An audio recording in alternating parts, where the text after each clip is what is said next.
मुख्य अतिथि है आदरणीय कुंवर सिंह जी मोहने, अकोला से है, अकोला महाराष्ट्र से है।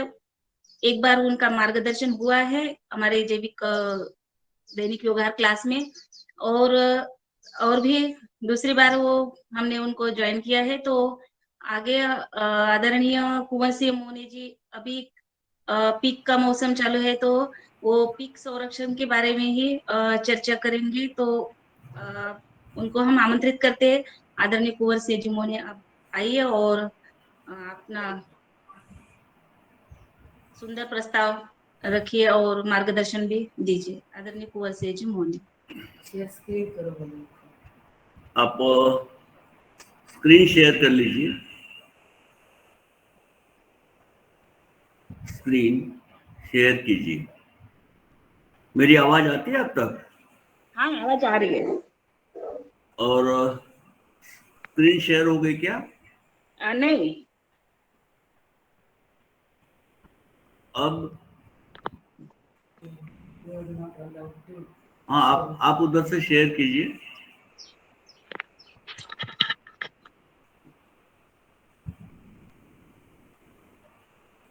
सभी को नमस्कार। नमस्कार। अभी आप स्क्रीन पर कुछ पावर पॉइंट प्रेजेंटेशन देखने वाले हो। अभी आपको दिखता है क्या? नहीं, अभी नहीं है। तो नहीं, अभी नहीं आया sir. You are not allowed to share your screen, ऐसा हमारे इस पर आ रहा है।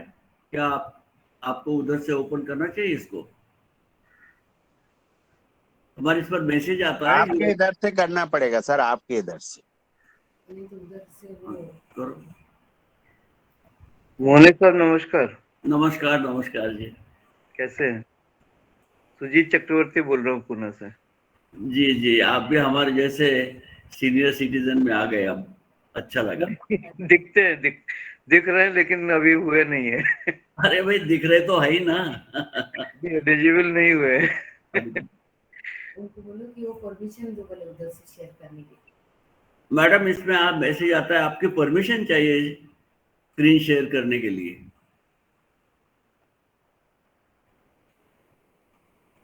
हेलो, अभी तो आप गजानन बाजड़ जी दिख रहे हैं, इसमें उनकी खेत दिख रही है, लेकिन जो पीपीटी मैं शेयर करना चाहता हूँ वो भी उसमें आनी जरूरी है। उसके लिए परमिशन चाहिए, क्योंकि इसमें मैसेज आ रहा है, we are not allowed to share your. ये आपके मोबाइल में है सर, आपके मोबाइल में परमिशन।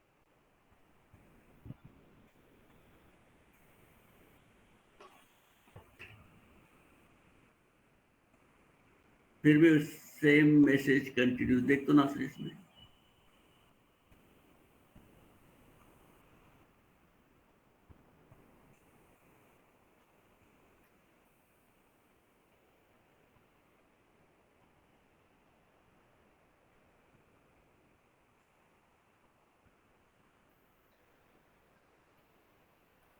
सर अभी चेक कीजिए, अभी हो पा रहा है क्या स्क्रीन शेयर? चेक करते हैं। अभी हो गया ओपन, बराबर है। तो स्टार्ट करें हम। अभी दिखता है डेफिनेटली सर। आपको शेयर हो रहा? नहीं, अभी नहीं आया सर। एक मिनट, वी आर ट्राइंग।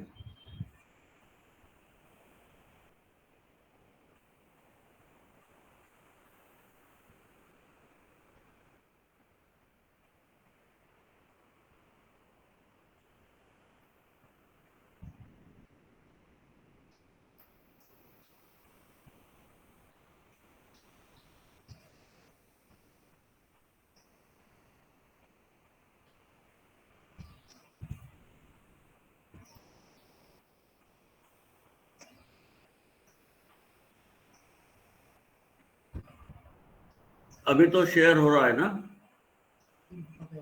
अभी हो रहा है। बायोडायनामिक कीट रोधक है एक। अभी स्क्रीन पर हम देख रहे थे कि गजानन जी बाजड़ अपने खेत में घूम रहे थे और वो शेयर कर रहे थे उनके फील्ड की फसल की क्या हालत है। तो हम इसी पर बात करते हैं कि इतनी छोटी फसल है, तो अभी अभी बुआई हुई है। कुछ राज्यों में, कुछ प्रदेशों में अभी बुआई शुरू है, कुछ में हो गई है और कुछ में अभी होना बाकी है। ये सारी स्थिति पूरे राज्यों में, देश के पूरे राज्यों में कहीं ना कहीं है। अब हमें ये देखना है, हम तो बात कर रहे हैं अभी जैविक खेती की, जिसमें किसान के हाथ को किसी तरीके से पॉइजन नहीं लगना चाहिए, केमिकल नहीं लगना चाहिए, इसलिए ये सारा प्रयास कर रहा है। और इसलिए इसी कारण से मैं आपके सामने ये प्रेजेंटेशन सादर करने की कोशिश करता हूँ कि हम कुछ किसानों को तो ऐसा कर सकते हैं कि जो पॉइजन से दूर रहें, क्योंकि अगर वो पॉइजन से दूर रहेंगे तो हमारे सामने आने वाली जो थाली है उसमें जो अनाज है वो पॉइजन फ्री रहेगा। योगासन, योगाभ्यास, ये सारी चीजें जरूरी हैं, लेकिन सबसे जरूरी है खान पान जो हमारे जीवन को बनाता है। कुछ चीजें मैं आपको शेयर करना चाहता हूँ यहाँ पर कि जब भी हम बाहर कहीं जाते हैं, कभी खाना खाने के लिए जाते हैं, बहुत खुशी होती है कि हम होटल में गए या बाहर किसी प्रोग्राम में खाना खा रहे हैं। क्या कभी हमने सोचा है कि इसमें आने वाली सब्जियां, इसमें आने वाली रोटी, दाल, चावल, ये क्या केमिकल फ्री हैं? मुझे इसकी जो भी जानकारी है, ये बिल्कुल ही केमिकल फ्री नहीं है। तो सारी फसलें जो है उस पर कीट तो आने हैं। आज का मौसम ऐसा ही है कि जिस पर कीट आएगी, और फिर किसान क्या करेंगे? अपने फसल का संरक्षण करने के लिए, उसको कीटों के प्रभाव से बचाने के लिए उस पर कुछ न कुछ इलाज तो जरूर करते हैं। मैडम, शेयर हो रहा है बराबर?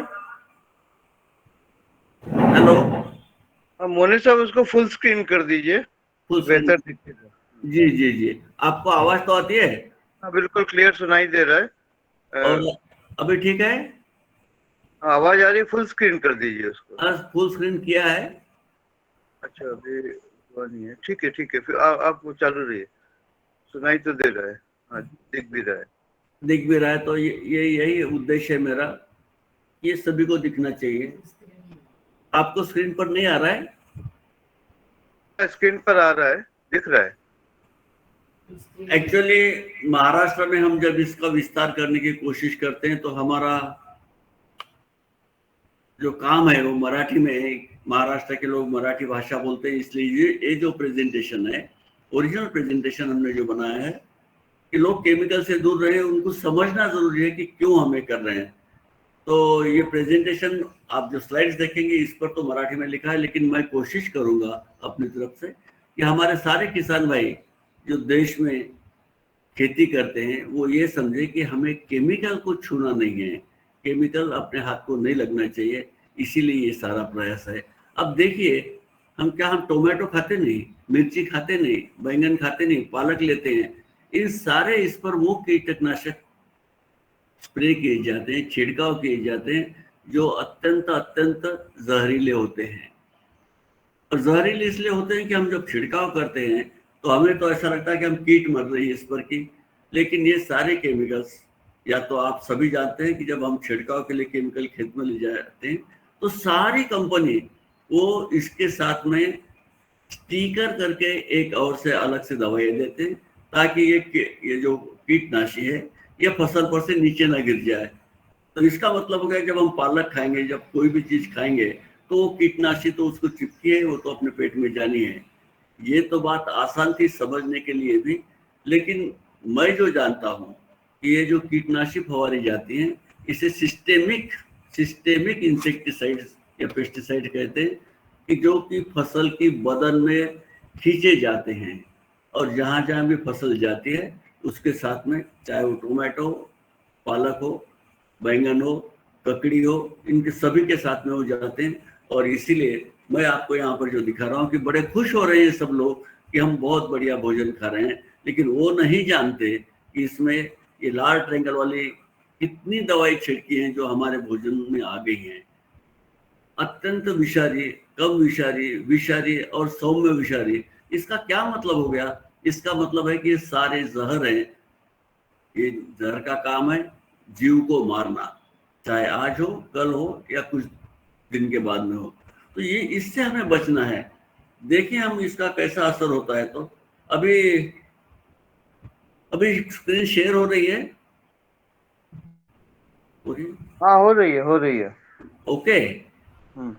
एक 2 साल पहले की एक बात है। अकोला शहर में जो इंसेक्टिसाइड का पूरे महाराष्ट्र में यहाँ से जो डिस्ट्रीब्यूशन होता है उसे गोडाउन की बात है। मैं थोड़ा विस्तार में इन चीजों को इसलिए लेना चाहता हूँ कि अभी मौसम शुरू हो गया है छिड़काव करने का, तो लोग क्या क्या दवाइयाँ उस पर डालते हैं। तो कार्बोफ्यूरॉन नाम की एक दवाई है, वो गोडाउन में रखी जा रही थी, ट्रक से उतार के गोडाउन में रखी जा रही थी। कोई भी बक्सा खुला नहीं था, ना बक्से के अंदर जो छोटे बॉक्सेस होते हैं वो बॉक्सेस कहीं फटे नहीं थे। फिर भी देखिए वो जो काम करने वाले मजदूर थे जो ट्रक से उठा के गोडाउन में सिर्फ वो बक्से रखते थे, एक साथ एक कुछ मजदूर काम कर रहे होंगे तो उन्होंने पहले बक्से ले जाके अंदर रख दिए और जैसे बाहर आते तो सबको चक्कर आके गिर गए। एक को नहीं, दो को नहीं, 7 लोगों को चक्कर आके 2 तो ट्रक में गिर गए और 5 लोग रास्ते में गिर गए थे। पॉइजन ही हो गया उनको, कार्बोफ्यूरॉन केमिकल उसमें रखा था कि जिसके कारण से इनको पॉइजन ही हो गया। और फिर 7 दिन तक तो बेचारे आईसीयू में रहने के बाद में अपनी जान बचा पाए। पैसा तो बहुत लग गया, जान बची है बहुत बड़ी बात है। इस तरीके के जो कीटनाशी हैं इसका इस्तेमाल कौन करेगा? कोई व्यापारी नहीं करेगा। इसका इस्तेमाल तो हमारे मजदूरों को, हमारे किसानों को करना है। आप जानते हो कि जहाँ पर अपनी मक्का की फसल होती है, बाजरे की फसल होती है और भी कोई फसल होती है कि जिनके अंदर में कीट होती है और उसके लिए इसके ग्रेन्यूल्स उसमें डालना पड़ते हैं। कौन डालता है? ये मजदूर डालते हैं। वो फसल किसके खेत में है? किसान के खेत में है। कंपनी ने तो बना दिया लेकिन यहाँ तक लाके छोड़ दिया। अब क्या करें? कितना ज्यादा पॉइजन हमारे आसपास पड़ा रहता है। नेक्स्ट, अब कुछ रिसर्च इस पर नेशनल लेवल पर हुई है। एक गरिमा जी हैं जिन्होंने इस पर पूरा अध्ययन किया है कि अलग अलग फसल जो मार्केट में आज हैं, चाहे वो बैंगन हो, गोभी हो, बनाना हो, कॉलीफ्लावर हो, एप्पल हो, इस पर किस तरीके के इंसेक्टिसाइड का यानी कीटनाशी का छिड़काव होता है और क्या प्रतिशत उसमें दवाइयां होती हैं। तो जैसा पहला बैगन का उन्होंने दे दिया है 0.48 इसका परमिशिबल लिमिट है कि अगर ये इतना हो जाता है तो चल जाएगा, बॉडी उसको रेजिस्ट कर लेगी। लेकिन पाए गए जो इसके परिणाम हैं वो 860% ज्यादा है नॉर्मल से। और बैंगन तो हम डेली खाते हैं, फिर और का भिंडी भी डेली खाते हैं, बनाना खाते हैं, कॉलीफ्लावर खाते हैं। तो ये सारी चीजें इतनी भयावह हैं कि हमें इससे तो दूर ही रहना चाहिए। अब किस तरीके से हम रह सकते हैं इसकी भी कोशिश करना चाहिए हमें, क्योंकि कहीं ना कहीं हम हर रोज साइपरमेथ्रिन जैसी दवाई जो हम फसल पर छिड़कते हैं वो भिंडी पर हो या तो कैबेज पर हो, कॉलीफ्लावर पर हो, ये उसी में से आती है। कभी आपने देखा है कि जब हम कॉलीफ्लावर या कैबेज इसको घर में लाके पकाने के लिए उसको चीरते हैं तो कभी ध्यान से देखिए कि उसमें गंध कैसी आती है। आपको ऐसा लगेगा कि हम किसी केमिकल की दुकान में बैठे हैं। तो इन चीजों से तो हमें बचना है भाई। हम बचेंगे तो हमारे जो ग्राहक हैं, जो समाज है, जो समाज खेती नहीं करता, उनके लिए हम जो परोस रहे हैं वो केमिकल फ्री हो जाए। जब हम सब इसमें इस देश में रहना चाहते हैं तो सबकी जान बचाने की कोशिश करेंगे। आपको ये देखना चाहिए कि अलग अलग तरह की जो केमिकल्स हैं उसमें कितनी बड़ी पैमाने में पाई जाती है। लोग मुझे कई बार पूछते हैं कि फिर इसका इलाज क्या है। तो हमने जो चीजें किसान के खेत पर अभी उपलब्ध हैं, आसानी से उपलब्ध हैं, जिसके लिए उसे मार्केट में नहीं जाना है, और जो चीजें वो खेत में ही लेके अपनी प्लांट की प्रोटेक्शन कर सकते हैं, अपनी फसल को बचा सकते हैं कीट से, उसके प्रकोप से, वो चीजें हमें करनी है। जरा देख लेते हैं हम कि कैसा हम इसको कर सकते हैं। और इसका तरीका तो ये हम इस तरीके से देख सकते हैं। आप स्क्रीन पर देख रहे हैं, किसान तो खेत में ही रहते हैं और केमिकल का सबसे ज्यादा प्रभाव किसानों पर पड़ता है। हम अगर देखेंगे जितने भी कैंसर पेशेंट जहाँ से भी आते हैं, मैं बहुत बड़ी बीमारी की बात कर रहा हूँ, शायद कभी ऐसा भी होता है कि वो खेत में के मजदूर हैं या तो किसान हैं। कोई बड़े व्यापारी और उनको होता होगा वो अलग बात है, लेकिन ज्यादातर इसमें 80% तो जो है वो मजदूर की जो केमिकल के प्रभाव में आते ही रहते हैं दिन भर। क्या करें हम इसके लिए? क्या हमें ये चीजें मिल सकती है? हम देखते हैं। हमें चाहिए कि खेत पर अपने पास में कुछ सीमेंट की टंकी हो जो खेत में पड़ी रहेगी, कोई उसको लेकर भी नहीं जाएगा, सुरक्षित भी रहेगी। ऐसी सीमेंट की टंकी आप खेत में रख लीजिए, 100 लीटर की हो, 200 लीटर की, जैसी जिसकी हैसियत है उस तरीके से रखे। जितना उसका खेत है उस माप के, उस रिक्वायरमेंट के मुताबिक उसको रखे। इसमें हमें क्या करना है, पानी चाहिए, गोमूत्र चाहिए और गाय का गोबर चाहिए। मुझे तो लगता है कि सारे किसानों के पास में ये चीजें मुफ्त में उपलब्ध हैं, इसके लिए कहीं जाने की जरूरत नहीं। फिर हमें इसमें चाहिए अलग अलग किस्म जो पेड़ होते हैं उनकी हमें पत्तियां चाहिए, फ्रेश पत्तियां चाहिए, जिसमें जूस यानी जिसके अंदर जो रस है वो रस इसमें अपने को डालना है।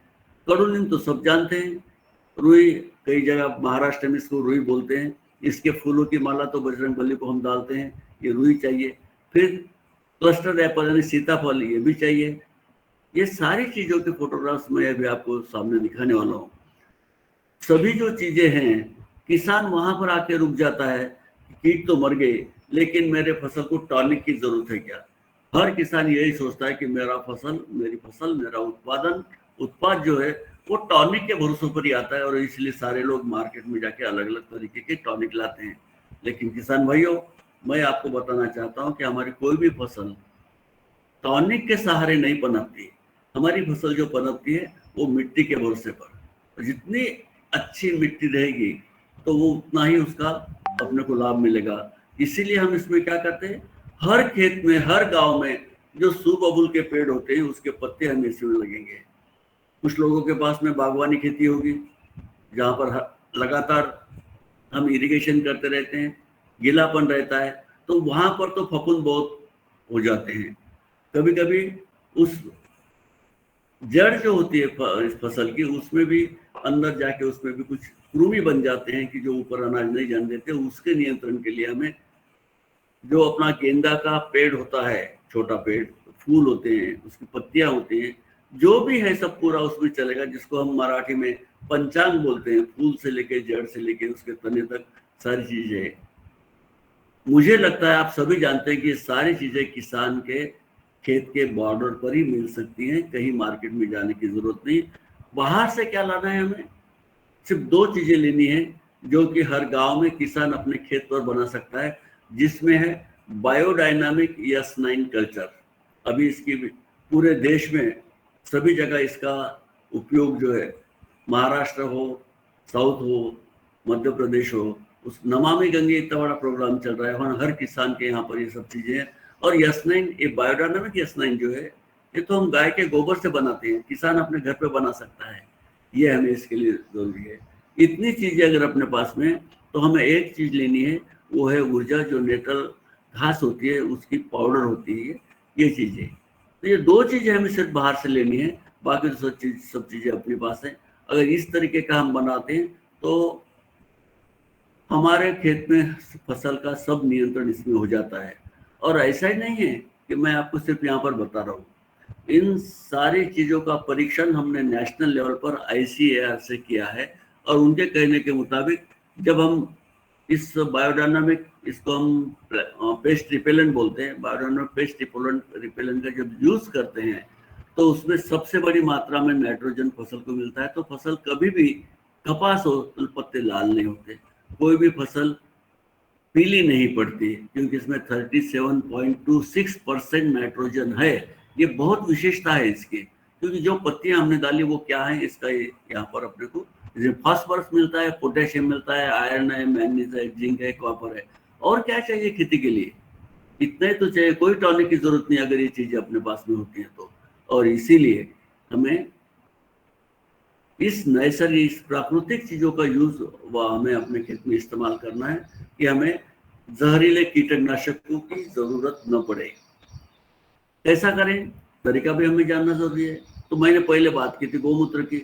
आप सभी जानते हैं गोमूत्र शब्द ही ऐसा है कि लोग कहते हैं cow is a mobile dispensary. गाय एक चलता फिरता घूमता हर जगह रहने वाला दवाइयों का दवाखाना है, जो हर इसमें काम आता है। और फिर कुछ साइंटिस्ट ने गोमूत्र का विश्लेषण भी किया है, जो मैं आपके साथ में भी शेयर करना चाहता हूँ। 2 तरीके के इसके इस्तेमाल होते हैं, फायदे होते हैं। एक तो है फसल के लिए और दूसरा है मानव के लिए, इंसान के लिए। अगर फसल के लिए हम इसकी बात करते हैं तो यूरिया तो सब लोग बाहर से लाते हैं, जो कि गौमूत्र में भी ऑलरेडी है, तो यूरिया बाहर से लाने की जरूरत नहीं, यूरिक एसिड लाने की जरूरत नहीं। नाइट्रोजन के लिए जो चीज चाहिए वो सभी इसमें है। सल्फर है, कॉपर है, आयरन है, सोडियम है, पोटेशियम है, अमोनिया है, ये सारी चीजें अगर इस गौमूत्र में है तो क्यों ना हम इस फसल के लिए इस्तेमाल करें। और यही सोच साथ में रख के मैंने इसमें 10 लीटर गौमूत्र का इस्तेमाल करने की सलाह दी है। हमें 50 लीटर पानी लेना है उस टंकी में जो मैं पहले आपको दिखाया था।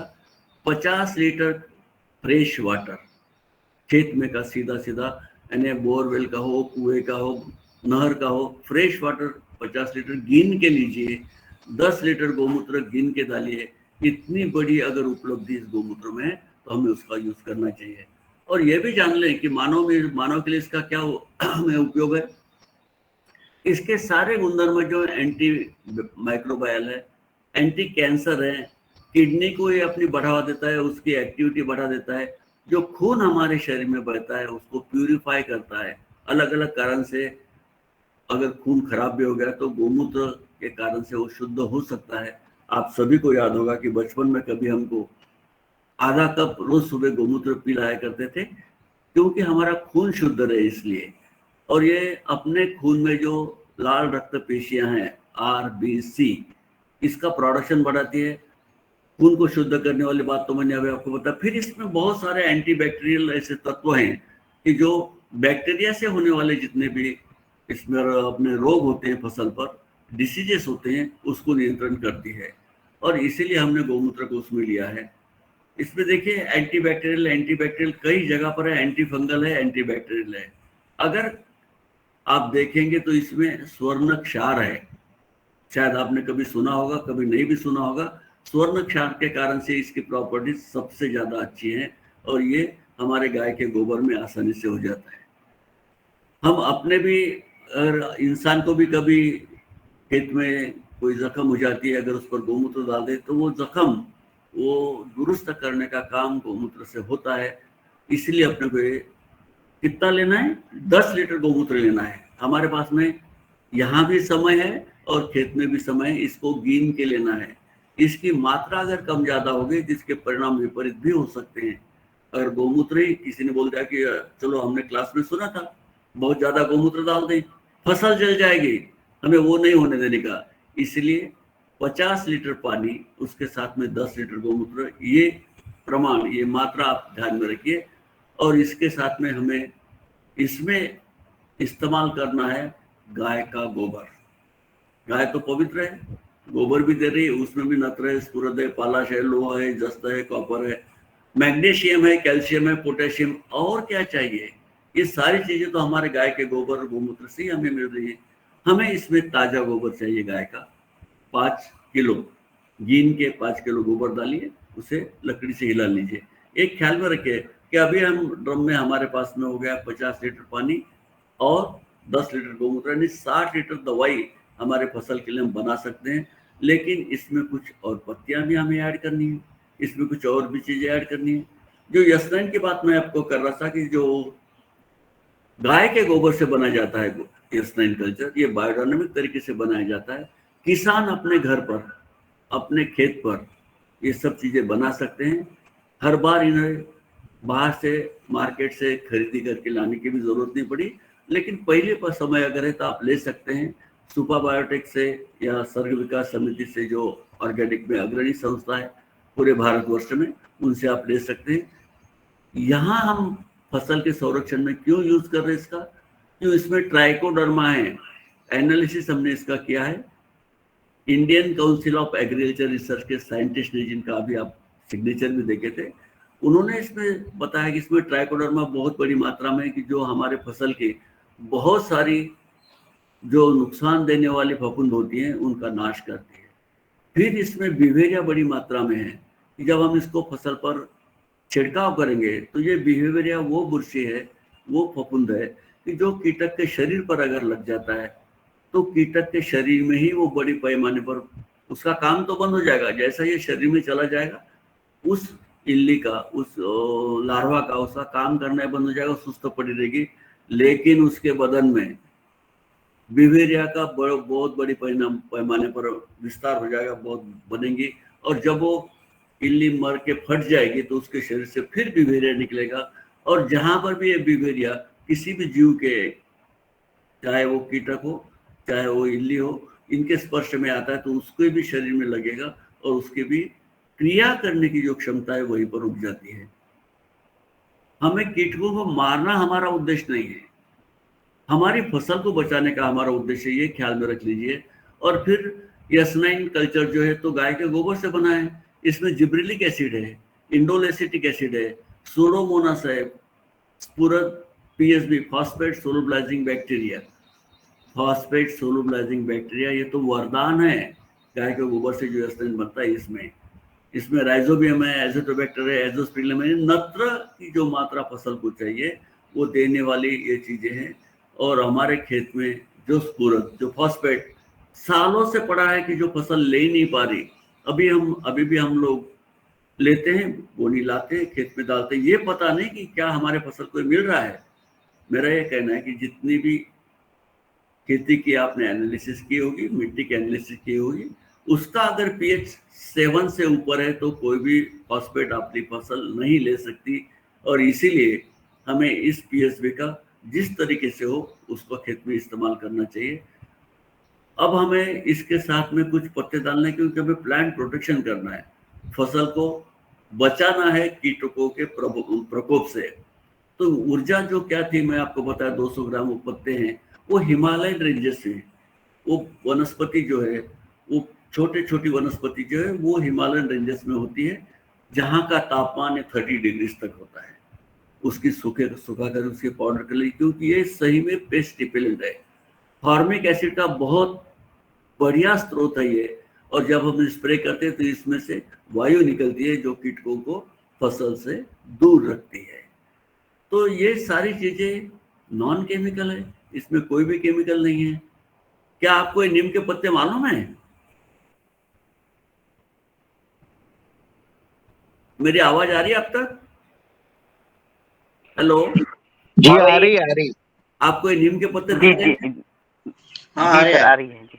देखिए, मैं ये दोनों भी चीजें आपको इसलिए बता रहा हूँ कि क्यों, कौन सी चीज हम इस्तेमाल करते हैं और क्या वो सही है या नहीं सही है, इसका रिएक्शन भी मुझे आपसे बाद में लगेगा।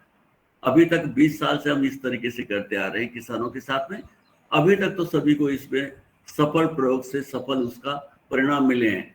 यहाँ पर आप देखते हैं कि कडू नीम के, मराठी में इसको कडू नीम बोलते हैं, एजेडिका इंडिका है ये।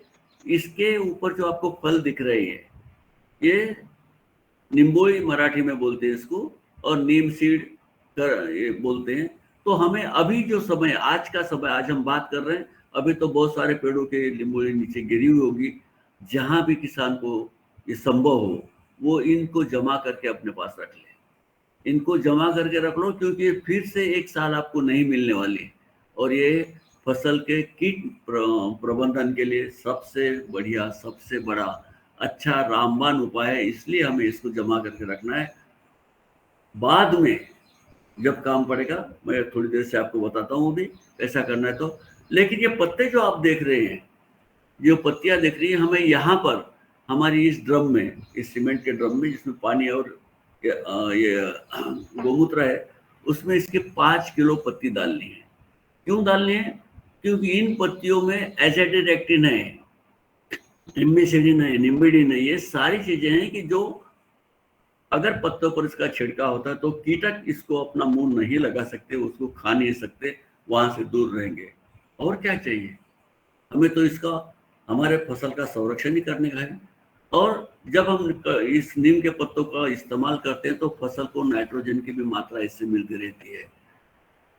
ये मुझे लगता है कि कडू नीम के पत्ते तो हर खेत के बॉर्डर पर कहीं ना कहीं होते हैं, गांव में होते हैं, कहीं पर भी पूरे भारतवर्ष में कडू नीम के पत्ते नहीं मिलते ऐसा तो होगा ही नहीं, ये तो बिल्कुल मिलना ही है। और ये अभी आप देख रहे हैं, इसको महाराष्ट्र में रुई बोलते हैं, इस फसल को हम आक बोलते हैं, कई जगह पर आक बोलते हैं, अलग अलग नाम से जानी जाती है ये। लेकिन सभी को मालूम है कि जब हम इसका पत्ता तोड़ते हैं तो इसमें से सफेद रंग का दूध निकलता है, जूस निकलता है। और ये जूस क्या होता है? ये सल्फर में बहुत रिच मात्रा में इसमें सल्फर है, और इसको इसलिए हम इस्तेमाल कर रहे हैं कि इसमें एंटी फंगल यानी बुरशी रोधक सारे गुणधर्म हैं। इसका छिड़काव करने के बाद में बुरशी यानी फफूंद का जो प्रभाव होता है वो निरंक हो जाता है और फफूंद अपनी फसल का नुकसान नहीं कर पाते। उसके बाद में एक्रेसाइड है कि ये दो तीनों चीजों के कारण से हम इसको रुई के पत्तों को लेते हैं। और मुझे लगता है कि हर खेत में, हर गांव के किनारे किनारे या कहीं पर भी ये बहुत बड़ी मात्रा में है, मिलना मुश्किल नहीं है। ये पत्ते हमें ही लेना है, पत्तों का वजन ज्यादा है इसलिए 2 किलो पत्ते ही लेना है। नीम के पत्ते हमने लिए थे 5 किलो, ये पत्ते लेना है हमें 2 किलो। ऐसे ही नहीं डालना है, नीम के पत्ते ऐसे डाल दिया गिन के हमने, लेकिन इसको लेके इन पत्तों का वजन कीजिए, उनको चीर लीजिए। दराती होती है अपने पास में, दराते से चीरिए, कैसी से चीरिए, कुल्हाड़ी से चीरिए, कैसे भी चीरिए, लेकिन चीर के तुरंत इसको पानी में डाल दिए, क्योंकि इसके अंदर जो निकलने वाला जूस था, जो सफेद रंग का इसके अंदर जो जूस निकलता है उसमें वो सारी प्रॉपर्टीज हैं। और ख्याल में रहे, किसान बोरान के लिए बहुत बार दुकानों पर जाते हैं, मंडी में जाते हैं, इसमें बोरान बहुत बड़ी मात्रा में है। ऐसी तो बहुत फसल है कि जिसको हम तोड़ते हैं, जिसकी पत्ते तोड़ते हैं तो उसमें से भी सफेद निकलता है, लेकिन सबसे ज्यादा मात्रा में इसी में बोरान है, इसी में सल्फर है और इसी में एंटी फंगल प्रॉपर्टीज है। इसीलिए इस पत्तों का, इन पत्तों का हमने प्लांट प्रोटेक्शन के लिए यहाँ पर चयन किया है। इसके बाद में हम देखेंगे खेतों पर मिलने वाली ये फसल जो आपको अभी दिख रही है, आप इसको सीताफल कह सकते हैं, क्लस्टर एप्पल कह सकते हैं, अलग अलग स्टेट में इसके अलग अलग नाम होते हैं। क्या आपको इन पत्तों पर कहीं पर भी कोई कीटक दिख रही है? मुझे नहीं लगता इसमें कुछ दिख रही है, क्योंकि इसमें हाइड्रोसायनिक एसिड होता है और इसीलिए कीटक इससे बहुत दूर रहते हैं, इसको खाते नहीं, इसको काटते नहीं है, इल्ली भी इस पर नहीं आती है। और इसीलिए इसका चयन क्या है। वैसा तो जब हम दशपर्णी की बात करते हैं तो दशपर्णी की बात करते समय वो सारी फसल हमने ली थी, वो सारी फसल ली थी, उनके पत्ते लिए थे, लेकिन यहाँ पर हम सिलेक्टिव हैं कि हर किसान के खेत पर ही मिलनी चाहिए, ये सब जगह मिलती है, इसलिए अपनों को इन पत्तों को लेना है। और इसके बाद में हमें लेना है जहां जहां बागवानी खेती है, जहां पर खेत में हरदम पानी रहता है, फसल की बढ़ाव के लिए हम उसको इरिगेशन करते हैं, चाहे वो ड्रिप से हो, चाहे स्प्रिंकलर से हो, चाहे खेत में पानी दिया हो, वहां पर हमें आपको बता दूं कि निमेटोड्स जो होते हैं वो बहुत बड़ी पैमाने में होते हैं। और फिर वो निमेटोड्स कहाँ बढ़ते हैं? फसल की जो जड़ें होती हैं, आपने जैसा गेंदे का फूल यहाँ दिख रहा है वैसा राइट साइड में, सीधे साइड में आपको निमेटोड से प्रभावित हुई वो जड़ें दिख रही हैं कि जहां पर बहुत बड़ी गांठें आपको दिख रही हैं।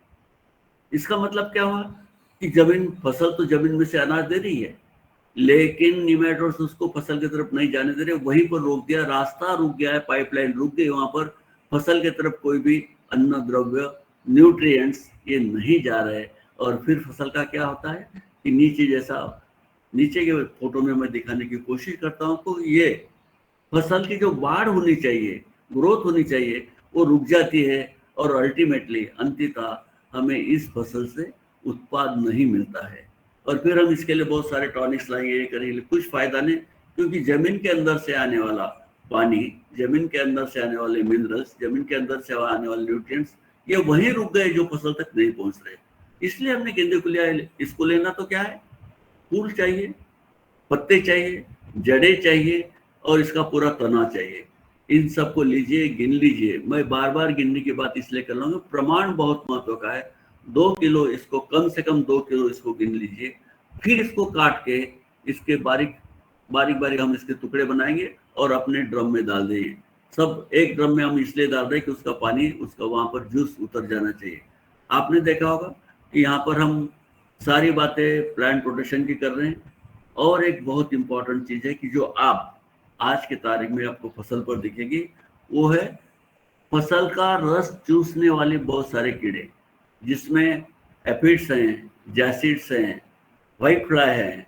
ये सारी चीजों का भी तो प्रबंध जरूरी है। कैसा कर सकते हैं?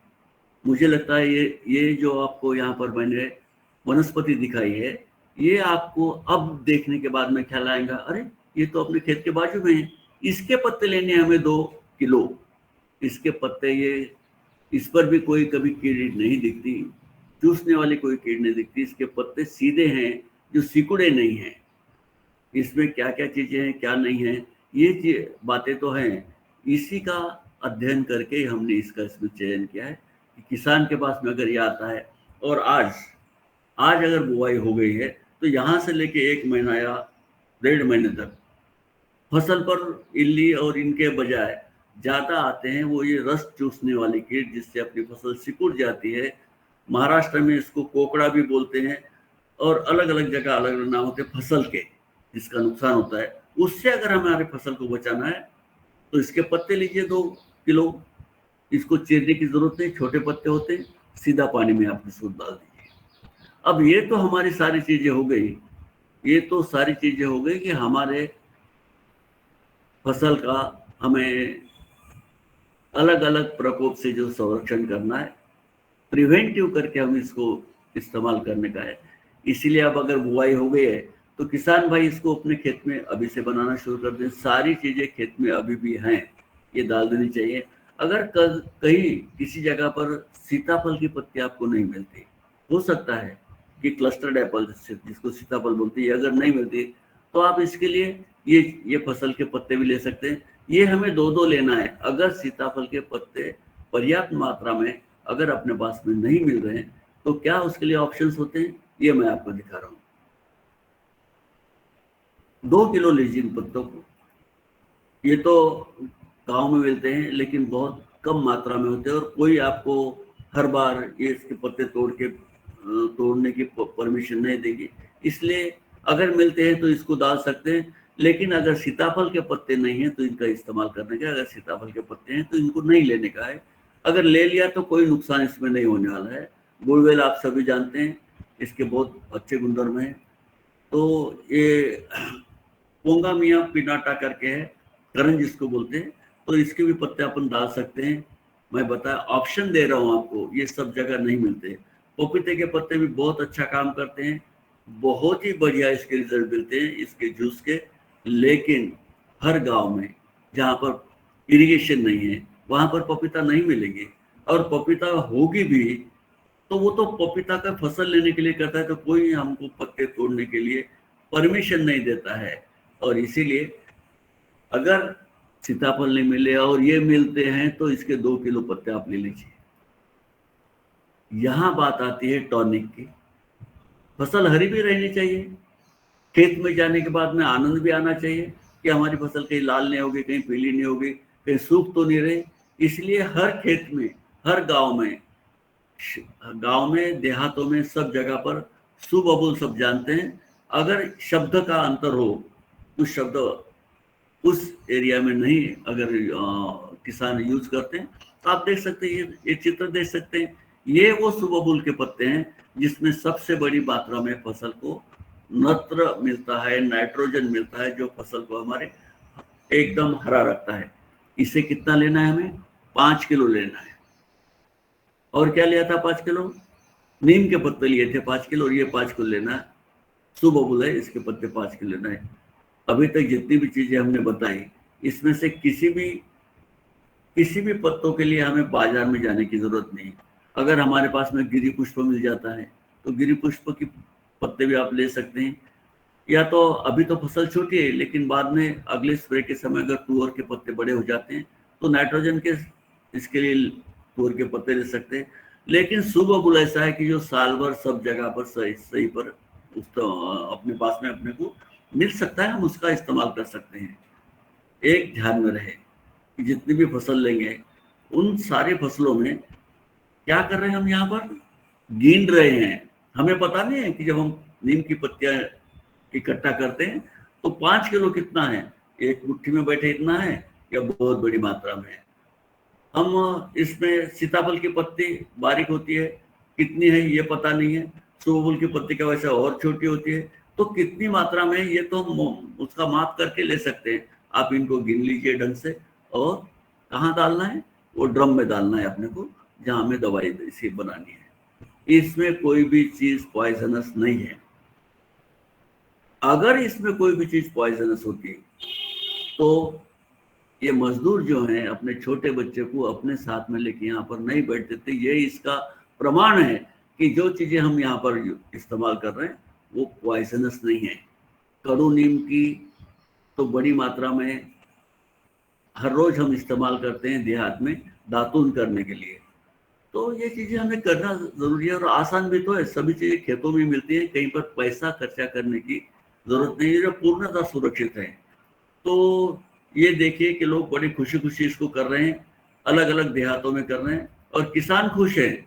जहां भी करते हैं किसान खुश है कि फसल पर कोई भी कीट नहीं आती। और देखिए, अगर किसी के पास में 1 एकड़ खेती है, बहुत ज्यादा खेती नहीं है, तो मैंने तो पहले 50 लीटर पानी लिया था। ये सारी मात्रा को आप आधा कर दीजिए। 25 लीटर पानी लेंगे तो सारी मात्राएं आधे आधे करके उसमें छोटे ड्रम में भी कर सकते हैं। पत्ते इसमें अभी तो मैंने आपको बताया नहीं कि ऊर्जा कब डालनी है, अभी नहीं डालने की ऊर्जा में। अभी कब डालने के, 6ठे दिन या 7वें दिन इसको डालने का है। और रोज जैसी ये हमारी भगिनी इसको पत्तों को लकड़ी से हिला रहे, क्योंकि ये पानी में डूबे रहना जरूरी है, जब तो इसका जूस अंदर उतरेगा, इसका अर्क इसमें आएगा और अपने फसल के लिए काम में आएगा। अगर हम ऐसा नहीं करते हैं तो ऊपर पत्ते ऊपर ही रहेंगे, पानी में डूबोगे नहीं, और नहीं डूबते हैं तो इसका जूस नहीं उतरेगा। ऐसा नहीं कि आपने ड्रम में डाल दिया और सब कुछ हो जाएगा, ऐसा नहीं है। आपको 5-10 मिनट जब भी समय मिले, सुबह दोपहर शाम जब भी समय मिले, इसको लकड़ी से हिलाइए ताकि पत्ते पानी में डूबे रहें और उसका जूस निकलते रहे। आप देखोगे 3-4 दिन के बाद में तो आपको पत्ते दिखेंगे नहीं, लेकिन 3-4 दिन आपको मेहनत करना है, याद रखना है, पत्तों को हिलाते रहने का है। और बहुत आसान है ये। एक बार अगर रेडी हो जाता है, आपके पास में दवाई तैयार हो गई, हमें क्या करना है, मात्रा तो जाननी चाहिए कि हमें फसल पर इसका छिड़काव करना है तो किस मात्रा में ली जाए। पहले तो एक काम करिए, हमने ऊर्जा डाल दी, उसको घोल लिया इसमें, 7 दिन हो गए, 8वें दिन से आप इसको इस्तेमाल कर सकते हैं। ये इसलिए मैं बता रहा हूँ, आज इसलिए बता रहा हूँ कि अभी बुआई चल रही है। आपने गजानन जी बाजरे जी का वीडियो देखा था अभी, तो छोटी छोटी फसल है, अभी उस पर कीट आना शुरू हो गया है। अब इस्तेमाल करना है, अभी से करना है, क्योंकि ये सारी चीजें प्रिवेंटिव हैं। इसमें कीटक को मारने के लिए नहीं, हमारे फसल को उसने मुंह नहीं लगाना चाहिए, इसलिए सारे द्रव इसमें डाले हैं। तो प्रमाण इसका ऐसा होगा, एक पंप अगर हमारा 20 लीटर कैपेसिटी का पंप है तो आप उसमें गिन के हर जगह, मैं मात्रा की जो बात बता रहा हूँ, गिन के उसमें 1 लीटर आप इसको लीजिए, छान लीजिए पहले, ताकि पंप का नोजल हो, ड्रिप का नोजल हो, उसमें ये अटक न जाए। मैं ड्रिप की बात इसलिए किया कि आगे मुझे ड्रिप की भी चीजें आपको बताने की है। तो 1 लीटर आप इसको रख लीजिए, बाकी इसमें पानी डाल के 20 लीटर कैपेसिटी कर लीजिए। रफली अगर हम इसकी बात करते हैं तो 1 लीटर पानी के साथ 1 लीटर बायोडायनामिक पेस्ट रिपेलेंट के साथ में, इसका नाम मैं बायोडायनामिक पेस्ट रिपेलेंट देता हूँ, इसके साथ में आपको 20 लीटर पानी लेना है। इस मात्रा में लेंगे तो कोई नुकसान नहीं होगा और कीट से भी अपनी फसल बची रहेगी, मरेगी नहीं इल्ली। इस तरह वो सुस्त हो जाएगी, डॉर्मेंट हो जाएगी, और फिर या तो पंछी उसको खा जाएंगे या तो पेड़ के नीचे गिर जाएगी, लेकिन पत्तों को नहीं खाएंगी। जो नुकसान उसने पहले किया है उसके बाद में उसका प्रकोप जो है वो रुक जाएगा, और इसीलिए हमें इस मात्रा में इसको यूज करने का है। क्या कर सकते हैं हम, अगर हमारे पास में ज्यादा है और बागवानी खेती है, यहाँ पर तो हम बनाना की खेती लगा है इसने, और इसको भी चाहिए कि अपनी फसल हरी हरी रहे, तो ये ड्रिप की मात्रा से ड्रिप का ड्रेंचिंग भी कर सकते हैं अगर जब ड्रिप से देना है, क्योंकि हर फसल के जड़ में ये ट्राइकोडर्मा जाना जरूरी है। इसमें नाइट्रोजन, फॉस्फेट, सोलुबलाइजिंग बैक्टीरिया, ये सारी चीज जाना जरूरी है, जो कि इसमें मैं आपको एनालिसिस में दिखाया था। ड्रिप के जो आपका उसके वेंचुरी रहती है, वेंचुरी में आप 1 एकड़ की जो आपका सेक्शन होगा, उस सेक्शन के लिए 25 लीटर आप इसमें डाल दीजिए, लेकिन छान के डालना है, कपड़े से छानो या कैसे भी छान के डालो, ताकि नोजल के जो छेद होते हैं उसमें इसको ये ब्लॉक न करें। छान लिया, उसमें 25 लीटर डाल दिया, आप ड्रिप चालू कर दीजिए, सारी नलियों में पानी बहने दीजिए, उसके बाद में वेंचुरी को ऑन कीजिए। तो ये बायोडायनामिक पेस्ट रिपेलेंट जो है, जो यहाँ पर हम ड्रेंचिंग की मात्रा में इसका इस्तेमाल कर रहे हैं, तो ये हर पेड़ के पास पहुंच जाएगी और पेड़ बची रहेगी सारी फफूंदी रोग से। टॉनिक मिलेगा, हरा भरा खेत अपना दिखेगा, किसी भी केमिकल के और टॉनिक की बजाय। तो ये हमें करना है। अब किसान के अलग अलग फसल पे जो उन्होंने इस्तेमाल किए, देखिए तुअर की फसल कभी भी इतनी हरी भरी इतनी ये नहीं होती है। ये हमारे किसानों के किए हुए खुद के अनुभव हैं कि अगर हम इसका इस्तेमाल करते हैं तो इस तरह का बम्पर क्रॉप वहां पर आ सकता है, हम भी कर सकते हैं। टोमेटो जैसी चीज, जो फसल जिस पर बहुत बड़ी मात्रा में कीट आते हैं, वो भी इतनी बड़ी अच्छी इसमें तैयार होती है। और अभी महाराष्ट्र, मध्य प्रदेश, गुजरात इन एरिया में सोयाबीन की फसल है। कैसी दिखती है आपको फसल है? अच्छी दिखती है क्या फसल? Hello hello. सबका माइक जी जी सर, ये बहुत सुंदर। जी ये सर, बहुत अच्छी दिख रहा है सर। आनंद आ रहा है? जी आनंद आ रहा है सर, बहुत बढ़िया सर। तो आपका खेत भी इतना अच्छा आनंद देने वाला खेत बनेगा अगर आप इसको इस्तेमाल करें। और सिर्फ आनंद ही नहीं, आपको उत्पाद भी आएगा। फसल को इतनी यहाँ पर फली लगी हैं, एक पेड़ पर हमने गिना है कि इसके 100 से 120, 150, 200 तक फली सोयाबीन की फसल को आई है। कोई भी एक भी पत्ते पर आपको छेद नहीं दिखेगा। यहाँ पर आपको गर्डल बीटल का अटैक नहीं दिखेगा, यहाँ पर आपको स्पोडोप्टेरा का अटैक नहीं दिखेगा, क्योंकि हमने प्रिवेंट ही किया है। और इसका इस्तेमाल जो है सिर्फ एक ही फसल पर नहीं, दो ही फसल पर नहीं, कपास जैसी भी, टोमेटो जैसी फसल कि इस पर तो बहुत बड़ी मात्रा में प्रकोप होता है। हम बागवानी में देखते हैं कि जैसा हमारे पास में कैबेज और इसकी बात करते हैं, कितनी बढ़िया फसल है ये, कोई भी इस पर कीटनाशक का वापर नहीं, आप सीधा खा सकते हो इसको टेबल पर्पस के लिए। इसलिए हमें इसको सब चीजों को करने का है। लेकिन एक इसमें एक ध्यान रखें कि हमें फसल पर कीट का प्रकोप होने से पहले इसको डालना है। आप सब ज्ञानी लोगों, सब किसानों को मालूम है कि रस चूसने वाली कीट कब आती है। तो हमने इसके लिए सीधा फार्मूला बना दिया कि जिन किसानों की खेती ये इरिगेटेड नहीं है, जहां पर इरिगेटेड फसल नहीं है, बागवानी फसल नहीं है, वहां पर किसान इसका हर अमावस्या, जानते हैं आप, हर अमावस्या को एक स्प्रे हो जाना चाहिए। प्रमाण मैंने पहले बता दिया। फिर दूसरा स्प्रे हो जाना चाहिए पूर्णिमा को, ताकि किसान को याद रहे महीने में 2 बार हमें स्प्रे करना है कीट आने से पहले। अगर कीट आके उसका नुकसान हम देखते हैं, उसका रास्ता देखते रहेंगे, तो तब तक तो हमारा नुकसान हो ही जाता रहता है। लेकिन प्रिवेंटिव जिसको बोलते हैं, जैसा कि हम पोलियो डोज पहले देते हैं कि पोलियो हमको ना हो, बच्चों को पोलियो ना हो, इसलिए उसी टाइप का इसको भी हमें स्प्रे को पहले करना है। हमको अपना अनुमान लगाना है कि अब कौन सी कीट आने वाली है। फसल हम हर साल लगाते हैं, हर किसान को मालूम है कब कौन सी इस पर कीट आने वाली है, तो उसी मात्रा में इसको करें। अब कई बार ये भी सवाल आता है कि क्या सही में इकोनॉमिकल है, क्या बाजार की दवाई से सस्ता गिरेगा किसान को? बिल्कुल गिरेगा, क्यों नहीं गिरेगा? क्या खरीद के लाए हमने इसमें? सारी चीजें वो किसान के खेत के बॉर्डर पर है, वही इसमें इस्तेमाल की। 2 चीजें हमने इसमें बाहर से ली थी जो किसान घर पे भी बना सकता है ऊर्जा छोड़ के। तो 1 किलो अगर यस्नाइन लेते हैं तो उसकी कीमत लगभग 250 रुपए, 250 रुपए के करीबन इसकी कीमत है। और ऊर्जा जो है उसकी 300 रुपए, समझ लीजिए 600 रुपए हो गया। अब याद कीजिए कि हमने पानी कितना लिया था, 50 लीटर, गोमूत्र कितना था, 60 लीटर। ये हमारा स्टॉक 50 लीटर पानी और 10 लीटर गोमूत्र के साथ में हमारे पास में 60 लीटर बायोडायनामिक कीट रोधी तैयार हो गई है। इसमें कीट का भी प्रबंधन है, फफूंदों का भी है, एंटीबैक्टीरियल एंड बैक्टीरियल कंट्रोल भी इसमें है। अब ये करने के लिए हमें 600 रुपये खर्चा लगेगा आज की हालत में। 600 रुपये आप अगर घर का यस्नाइन बना लेते हो तो आपको बहुत सस्ता गिरेगा, लेकिन नहीं है, लेकिन हमें फसल को बचाना है। 600 रुपये खर्चा लगेगा। कितनी पंप हम एक एकड़ के लिए यूज करते हैं? मेरे ख्याल से अभी तो 3 या 4 पंप लगेंगे और 1 महीने तक, इससे ज्यादा एक नहीं लगते। और मैंने आपको बताया कि एक पंप में जो 20 लीटर का होगा वो 4 पंप अगर लगेंगे, 6 पंप अगर लगते हैं, उस मात्रा में हमको सोचना पड़ेगा कि हमारे पास में अगर 60 लीटर है और अगर हम 1 एकड़ के लिए 10 भी लीटर यूज कर लेते हैं, इसका मतलब 10 पंप हम यूज करते हैं, तो कितना खर्चा होगा?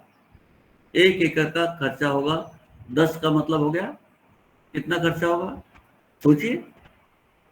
अगर 6 पंप हम उसमें यूज करते हैं तो एक स्प्रे का खर्चा हमारा सिर्फ 60 रुपए होगा, और एक पंप का खर्चा हमारा सिर्फ 10 रुपए के ऊपर नहीं जाता है। इससे सस्ता और कोई चीज हो नहीं सकती।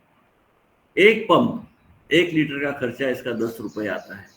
आज बाजार से जो भी चीजें आप खरीद के लाते हो उसका परिणाम आपको जरूर अच्छा मिलता होगा, क्योंकि कीट मर जाती है, फसल का प्रोटेक्शन होता है, इसमें भी फसल का 100% सारी तरीके से प्रोटेक्शन होते हैं, साथ साथ उसको टॉनिक्स भी मिल रहे हैं। खर्चा सिर्फ 10 रुपए प्रति लीटर आता है। तो क्या करना चाहिए कि नहीं करना चाहिए किसान ने?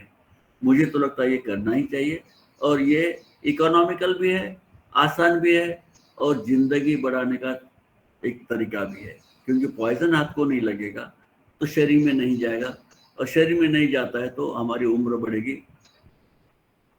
तो ये चीजें मैं आपके साथ में शेयर करने की कोशिश इसलिए कर रहा हूँ कि एक फसल के लिए नहीं, 2 के लिए नहीं, चाहे वो केली हो, चाहे वो और प्याज हो, ये सारी फसल जो मैं आपको दिखा रहा हूँ, ये सारी फसल ऐसी हैं कि जो कीट से ज्यादा प्रभावित होती है।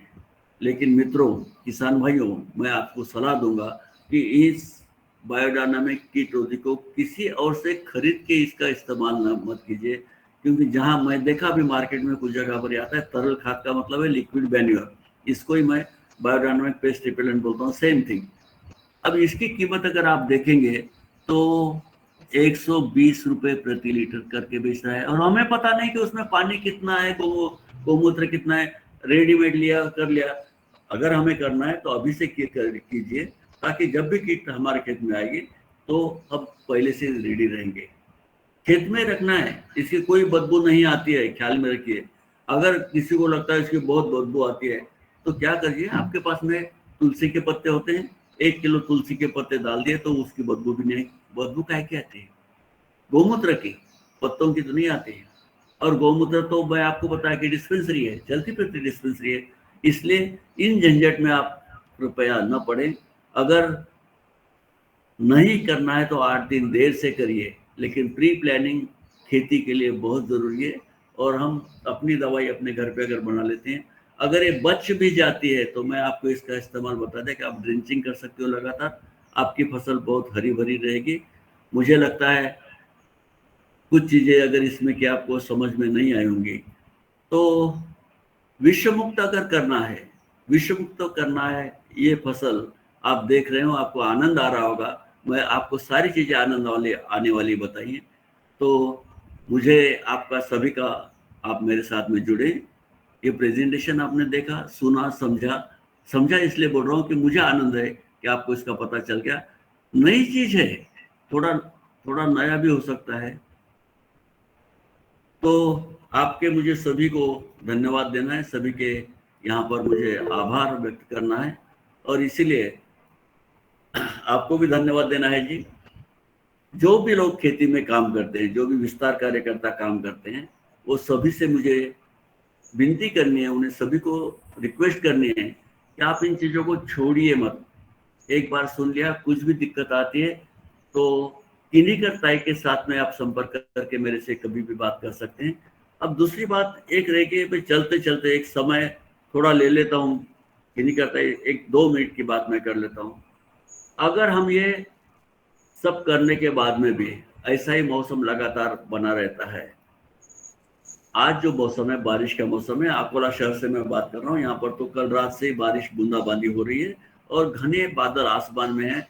इन परिस्थितियों में इल्लियों का प्रकोप होना, चूसने वाले कीटों का प्रकोप होना, ये बहुत स्वाभाविक है।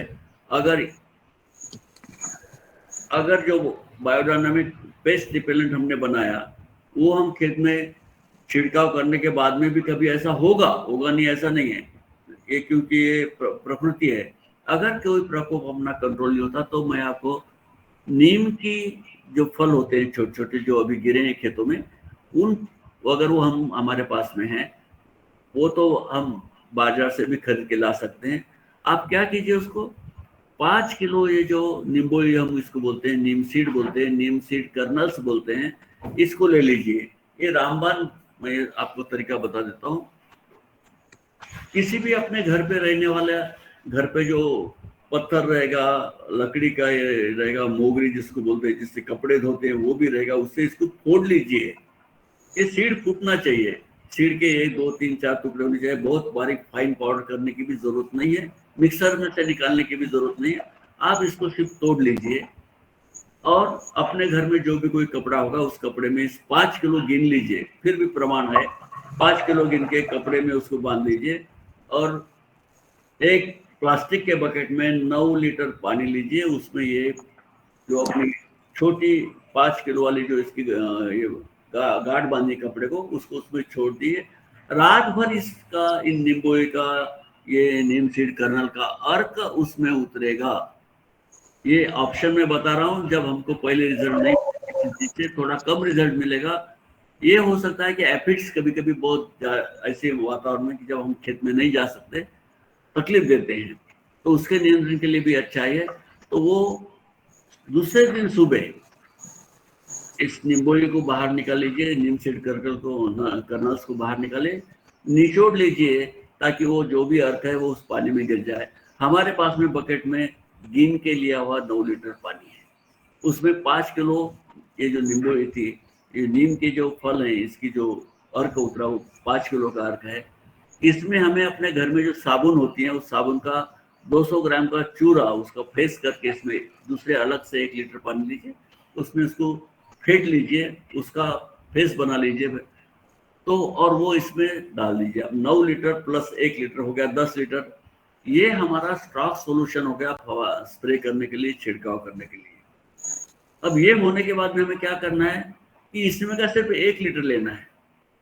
अगर आपकी खेती बहुत ज़्यादा है, एरिया बहुत ज़्यादा है, बहुत ज़्यादा आप लोग को छिड़काव के लिए ये नींबू का अर्क लगने वाला है, तो आप क्या कीजिए कि 90 लीटर पानी गिन लीजिए। 90 लीटर पानी में ये पूरा 10 लीटर डाल दीजिए और उसको अच्छी तरीके से लकड़ी से घुमा के एक साथ में मेल कर लीजिए और आप स्प्रे कर लीजिए। देखिए, सारे कीटों का प्रबंधन इसके कारण से हो सकता है। लेकिन बहुत बार ऐसा ही होता है, आज कई किसान अपने फायदे के लिए नींबू अर्क बेचते हैं।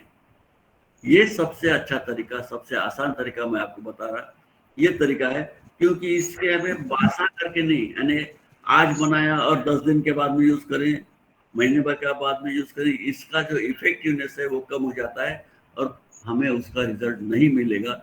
इसलिए हमें कल अगर स्प्रे करना है तो आज रात को इसको तैयारी कर लेने के, दूसरे दिन बनाने का है। 5 किलो नीम सीड कर्नल्स, यानी इसके जो नीम के जो फल हैं, ये 5 किलो हमने लिया और 100 लीटर पानी में इसको बना लिया। रात को भिगो के रखा, दूसरे दिन पानी में बढ़ा लिया उसको और स्प्रे करने के लिए ले लिया। किसानों ने ये दूसरे के पास से नहीं खरीदना है, क्योंकि नीम के जो कर्नल्स मिलते, जो सीड उसका गिरता है, वो तो हर किसान के पास में हो सकता है, मिल सकता है। मुझे लगता है ये 2 आसान तरीके हैं हमारी फसल का सभी कीटों से प्रोटेक्शन करने का, संरक्षण करने का। आप सभी का मन से बहुत बहुत धन्यवाद। और किनीकर्ता ही आपका भी बहुत धन्यवाद कि आपने मुझे अवसर दिया कि मैं हमारे सारे किसान भाइयों के साथ में जुड़ सकूं। पता नहीं इसमें अब किसको क्या अच्छा लगा, क्या नहीं लगा। मैंने कोशिश किया कि ये नहीं, ऐसी बात नहीं है, ये 20 साल से हम करते आ रहे हैं। आपने पहली बार सुना होगा। सबका बहुत बहुत धन्यवाद, बहुत बहुत आभार। किसी को कुछ भी सवाल हो तो पूछ सकते हैं। हाँ जी, बहुत बहुत धन्यवाद। आज आपने किसानों के आने वाले पीक और संरक्षण कीटनाशक के बारे में आज पूरा सदन में आपने सभी किसानों का समाधान किया। बहुत बहुत धन्यवाद और बहुत बहुत धन्यवाद आपको, कोटि कोटि प्रणाम। और इसी के साथ और भी कोई भाई का कोई सवाल हो तो आप पूछ सकते हैं आदरणीय मोहने सर से।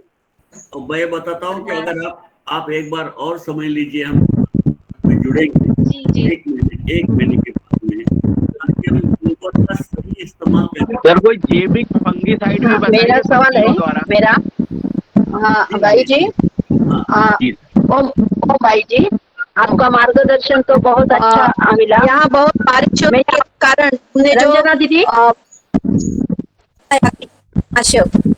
उसकी तरह से मेरे को नहीं मिली भाई, तो ग्रुप पर जरा डालोगे तो जानकारी अच्छी होगी।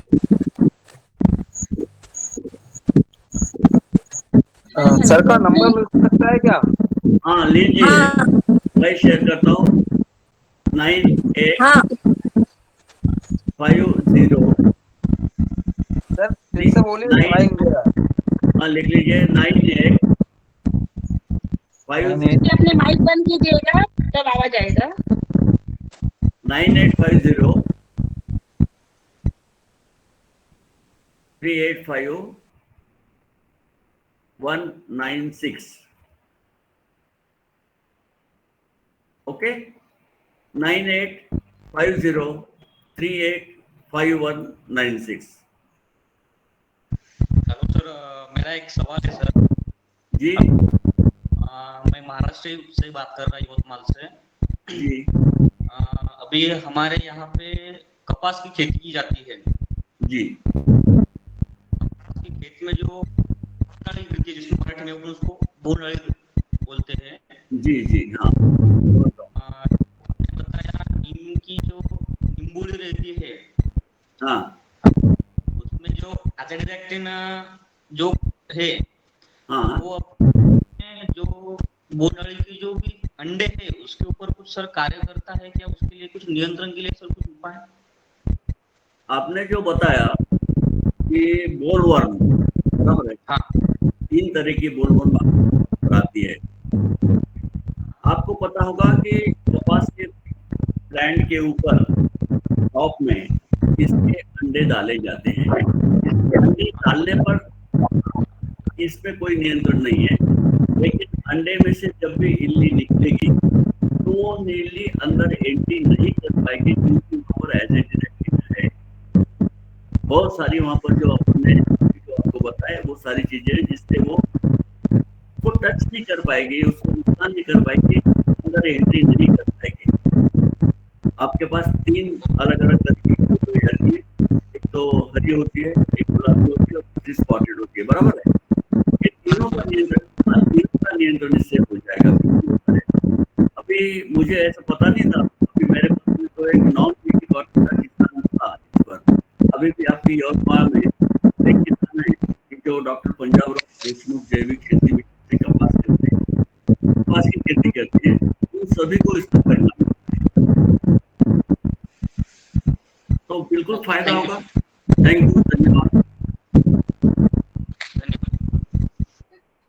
जी धन्यवाद। और आगे हम आदरणीय श्री पवन कुमार सर हरिद्वार से, उनको मैं अभी आमंत्रित करते हुए आए। थोड़ी देर में बात करता हूँ, अभी 5 मिनट बाद बात करता हूँ रंजना जी, अभी 5 मिनट बाद। हाँ ठीक है सर। और भी भाई का कोई सवाल हो तो आप पूछ सकते हैं। हाँ जी, एक सवाल मेरा है। मेरे जी तो नीम के पेड़ जो है, पेड़ के बहुत के जा और फल गिर रहे हैं, तो उस फल चुन करके फुला करके फिर यूज कर सकते हैं।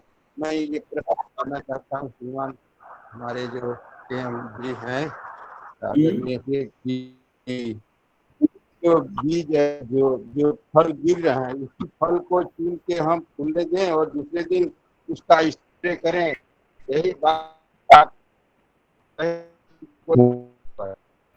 देखिए, ये तो हमें एक लगातार प्रैक्टिस करनी है कि जब भी नीम को फल लगेंगे, वो गिरेंगे, तो उसको जमा करके रखने का है, उसको सुखा लेने का है और अभी से यूज नहीं करने का है, अभी से उसका इस्तेमाल नहीं करने का है। एक रामबाण होता है कि जिसके बाद में और कोई चारा अपने पास में नहीं रहता, उस तरीके का इसका प्रभाव है। तो इसको हम रखें। जब किसी कारणवश अगर हमको ये सब बायोडायनामिक रिपेलेंट जो है, पेस्ट रिपेलेंट है, इससे परिणाम नहीं मिल रहा है, ऐसा हो सकता है कभी 10% केसेस में ऐसा होगा, उस समय हमें इसका यूज करना है, उस समय इस्तेमाल करना है।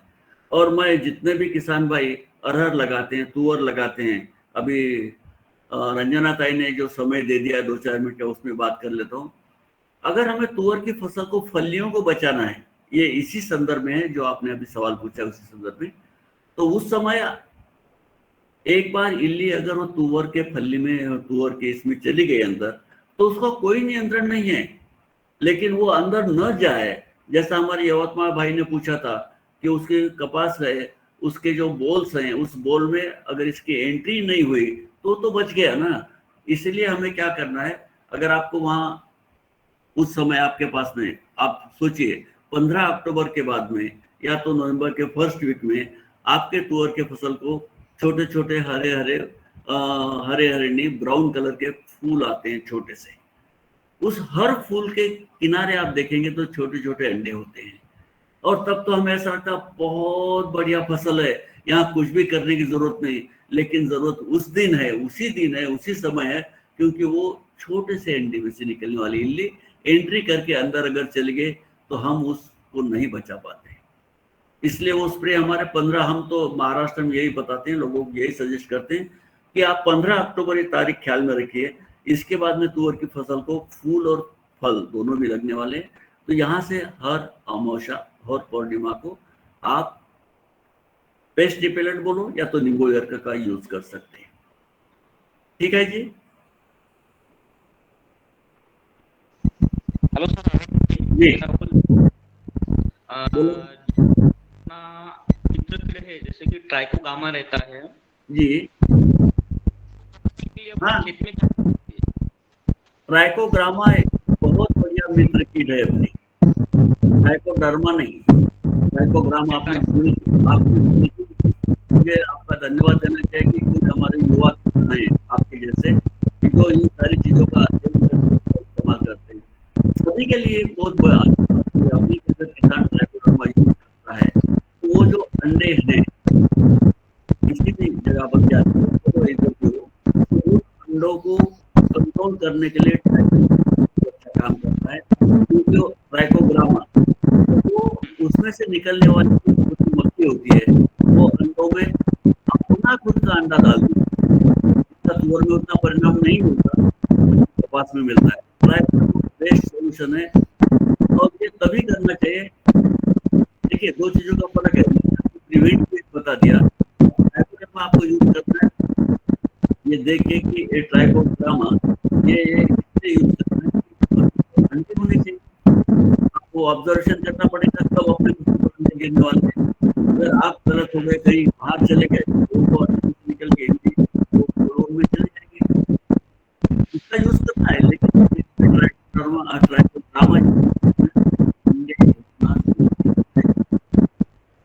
तुअर में इसलिए कि लगातार आना जाना जरूर है, ये ख्याल रखिए।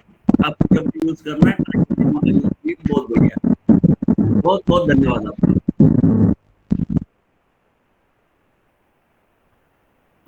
सो गए वो तो हमारी योगा करके। तो और भी जी किसान जी नमस्कार मोहना जी, जी, नमस्कार।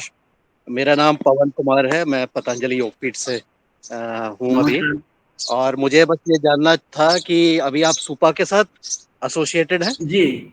मैं सुपा के साथ में ये नई नई चीजों का लोगों में प्रसार करने का काम, यानी जिसको अपन कंसल्टेंट बोलते हैं, इस तरीके का ऑनररी कंसल्टेंसी करता हूँ। अच्छा अच्छा, जी जी जी, जी। मैं इसलिए पूछ रहा हूँ क्योंकि मेरी जानकारी है सुपा के बारे में, और संजय जी से मेरा बहुत अच्छा परिचय था। हाँ बिल्कुल सही बोला, और इस तरह अभी वो से नहीं रहे। तिवारी जी, हाँ संजय तिवारी जी को भी मैं जानता संजय हूँ। जी ने और मैंने करीबन 20 साल तक साथ में काम किया है। अच्छा लेकिन अच्छा, दुर्भाग्यवश चलिए। लास्ट ईयर से नहीं है, हाँ हाँ उनका हाँ, देहांत। मेरी मुलाकात हुई थी उनसे 2020 में। हाँ, तो ये सारी चीजें हमने साथ में की और इसको अपडेट करते गए हम। जब शुरू में हाँ ये हाँ, मैं चीजें समझ किए थे तो किसानों के क्या अनुभव होते हैं, क्या करना चाहिए जी और अच्छा क्या करना चाहिए और अच्छा क्या करना चाहिए, ये हमने सारी जी, चीजें। बहुत अच्छा है, बहुत अच्छा काम है। हो सकता है कि आपसे मुलाकात भी हुई है, मुझे याद नहीं है, हो सकता क्योंकि है। मैं देहरादून में बेस्ड हूँ और मैंने बहुत क्लोजली काम किया है। फार्म में भी गया हूँ मैं, जहाँ पर ये नहीं, कल्चर्स इसमें बनते हैं। देखिए सर, इसमें किसी संस्था को प्रमोट करने का उद्देश्य नहीं है। इसका उद्देश्य इतना है कि किसान के हाथ को पॉइजन न लगे, जहर न लगे, और किसान के हाथ से खेती में या फसल पर जहर न गिरे, तो उसको पर्याय देना तो जरूरी है ना। सिर्फ बातें नहीं नहीं कर नहीं, मैं उसको चैलेंज नहीं कर रहा हूँ, मैं आपकी बात नहीं को नहीं कुछ भी चैलेंज नहीं कर नहीं, रहा हूँ। मैं इन जनरल सभी लोगों के लिए बताना चाहता हूँ, अभी जो जितने भी लोग जुड़े नहीं नहीं नहीं, सभी सभी का प्रयास उसी तरह ही है कि जी किसानों को जहर नहीं लगे, हाँ धरती माता को जहर नहीं पिलाएं, बिल्कुल पर्यावरण को जहर युक्त नहीं करें, मुक्त करें। ये सब हमारा जो योगाहार कक्षा है उसका सबका प्रयास यही है। जी और पिछले 20 साल से जब से उपा की शुरुआत हुई है, मैं बहुत क्लोजली एसोसिएटेड हूँ जी संस्था के साथ भी, बहुत तो अच्छी मुझे बात जानकारी भी है। और अ, तो ये बहुत अच्छा है, आपका उद्बोधन बहुत अच्छा है कि एक सस्ती पद्धति आपने निकाली, उसमें जो अभी तक के जितने भी आपके बायोडायनामिक प्रिपरेशंस हैं उसको जी आपने और बेहतरीन रूप से और आगे और कॉस्ट इफेक्टिव तरीके से आपने आगे करने का प्रयास किया। और बिल्कुल निश्चित है कि जो भी हमारी जैविक पद्धतियां हैं, प्राकृतिक पद्धतियां हैं, बायोडायनामिक पद्धतियां हैं, उन सब से उसका सबका प्रभाव हमारी खेती के ऊपर भी और हमारी खेत के उत्पाद की गुणवत्ता के ऊपर भी उसकी विधि के अनुसार अलग अलग रूप से दिखाई देता है। अगर सर हमारी विधि अच्छी मेरा है, परिष्कृत है, सर सर तो सर उसकी मेरा गुणवत्ता बहुत अच्छी रहती है। और हमने उसको देखा है प्रत्यक्ष रूप से कि किस प्रकार से इसका फायदा होता है। तो आ, ये सब मैं करने के लिए मैं आपको एक सेकंड इसमें इंटरफेयर करता हूँ। रोमन जी और हमने ये काम किया कि किसानों के पास में, जैसा कि अभी नमामि गंगे बहुत बड़ा कार्यक्रम चल रहा है, गोबर तो बहुत है, गोबर किसानों के पास में बहुत है, सही तरीका इस्तेमाल करने का नहीं है। और हम्म, मैं रंजना जी से कल भी बात कर रहा था कि कभी समय मिलता है, इस बारिश का माहौल थोड़ा सा कम होने के बाद में हम गोबर का सही इस्तेमाल बायोडायनामिक तरीके से करने वाली बात भी किसानों के सामने रखेंगे, तो एक ऑप्शन उनके पास में रहेगा कि हम जो कर रहे हैं उसको हम इम्प्रूव कर सकें। बहुत बहुत बिल्कुल। धन्यवाद। जी जी जी, ये सारे जितने भी विकल्प हैं, प्राकृतिक, जैविक, बायोडायनामिक, जी जितने भी विकल्प हैं, सारे के सारे किसानों के पास होने चाहिए, ऐसा हमें भी मानना है। बिल्कुल तो जो भी तरीका है वो किसान अपनी सुविधा अनुसार, अपनी क्षमता अनुसार, अपनी जो है ना उसके मन की स्थिति के अनुसार, उसकी इच्छा अनुसार जिसका भी जी, विकल्प वो चुनना चाहे। और सारों को भी प्राकृतिक कर सकते हैं, सारों को भी कर सकते हैं, क्योंकि ऐसा भी मानते हैं कि किसान एक वैज्ञानिक है। हम मानते हैं कि वैज्ञानिक किसान एक वैज्ञानिक है, तो वो सारी पद्धतियां, जितनी भी पद्धतियां हैं, उसको अपने खेतों में पूर्ण रूप से, पूर्ण मनोशक्ति के साथ, पूर्ण अपनी अ, उसकी जो क्षमता है उसके अनुसार उसको करे। और उसके आधार पर वो चयन करे कि मुझे सब चीजें करनी है, मुझे किस चीज में अच्छा रिजल्ट आ रहा है। जिस चीज में अच्छा रिजल्ट आएगा, स्वाभाविक रूप से किसान उस चीज को अपनाएगा। बिल्कुल और लेकिन एक चीज यह भी रहती है कि खेती के काम में मेहनत का काम भी होता है। और कई बार ऐसा होता है कि हमारे किसान सोचते हैं कि इसका ये मेहनत कैसे कम की जाए, ऐसे विषय पर भी कई बार हो जाती है। तो कई बार मेहनत से बचने के लिए भी सुविधाजनक चीजें को लेने का प्रयास करते हैं। तो ऐसा भी जब स्थिति होती है तो हमें, जो भी हमारे किसान साथी हैं, उनके साथ यही कहना है कि ये बहुत सारी पद्धतियां, बहुत सारी तरीके हम सब लोग कर रहे हैं, उसकी हमें जानकारी भी मिल रही है, लेकिन हम अपना किसको रहे हैं, ये चीज भी बहुत महत्वपूर्ण है। एक है सुविधा अनुसार, एक है मेरी मेहनत कम लगी, एक है मेरी कॉस्ट कम लगी, और तीसरा ये है कि मेरा रिजल्ट क्या रहा, चौथा जो है ये रिजल्ट क्या रहा। तो इन सब चीजों के समावेश से, इसके कॉम्बिनेशन से ही किसान शायद अपने चीजों को अडॉप्ट करने की स्टेज पर आता है। तो ऐसा हम, हमारे जितने भी साथी किसान हैं, सबसे मेरा अनुरोध है कि सब चीजों को आपने कोशिश करनी है, उस पर एक्सपेरिमेंट करना है। ये सब प्रकृति के अलग अलग रंग हैं, इन सारे रंगों को हमने अपने इसमें देखना है, कार्यों में करके देखना है। और जब इसको कार्य में करके देखेंगे तो हमने किसी एक चीज पर निर्णय लिया, या हमने दो चीज पर किया, या तीन चीज की, उसके बारे में हमारे किसान भाई इस फोरम में आकर के अगर अपने अनुभव शेयर करते हैं, तो हमें सबको लाभ मिलेगा कि ये मैंने इस चीज को इसलिए अपनाया क्योंकि इसमें मुझे ये अच्छाई लगी। यह चीज हम सुनना चाहते हैं आने वाले दिनों में, जब भी हमारे किसान भाई सारी पद्धतियों का उपयोग करके अपना तुलनात्मक अध्ययन अपने हिसाब से जब करेंगे, तो निश्चित रूप से उसका फायदा सभी हमारे साथियों को, और हमारे साथ जितने भी जुड़े हुए वैज्ञानिक हैं, किसान हैं और उपभोक्ता हैं, उन सबको इसका फायदा मिलेगा, और उनकी समझ इस माध्यम से बढ़ेगी कि हम किस चीज को लेकर के आगे चलें। मुझे आज के लिए इतना ही कहना है इस बायोडायनामिक खेती और बायोडायनामिक्स के बारे में। जब से आपकी संस्था की शुरुआत हुई थी, तब से मैं जानता हूँ, कि कैसे इसकी शुरुआत हुई है और आगे इसकी प्रगति किस प्रकार से हुई है। समय समय पर मुझे भी जानकारी मिलती रहती है विनीता जी से, तो हम इस तरह से बहुत अच्छी तरह से जुड़े हैं, जानते हैं एक दूसरे को।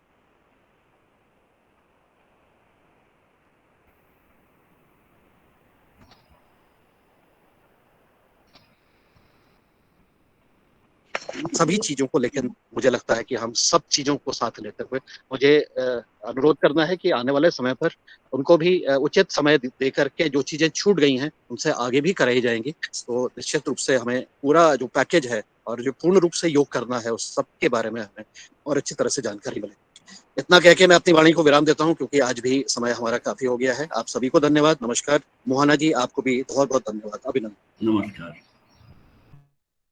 जी, धन्यवाद आदरणीय भाई साहब। सर, आपका बहुत बहुत महत्वपूर्ण मार्गदर्शन रहता है। आगे समय को देखते हुए आज 8:17 हो गए, तो हम ज्यादा समय न लेके आदरणीय नीलकंठ भाई साहब से बुलाते हैं, वो आए और सबका आभार। आदरणीय नीलकंठ साबळे भैया जी, आवाज आ रही है? आदरणीय मुनियालाल भाई साहब, मध्य प्रदेश से।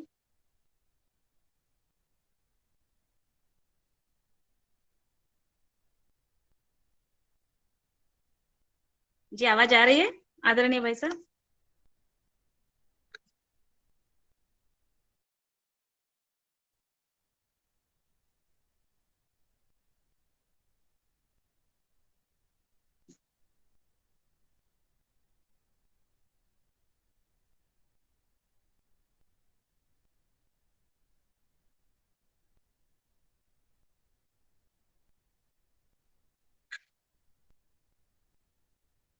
आदरणीय नीलकंठ साबळे भैया जी, आवाज आ रही है मेरी?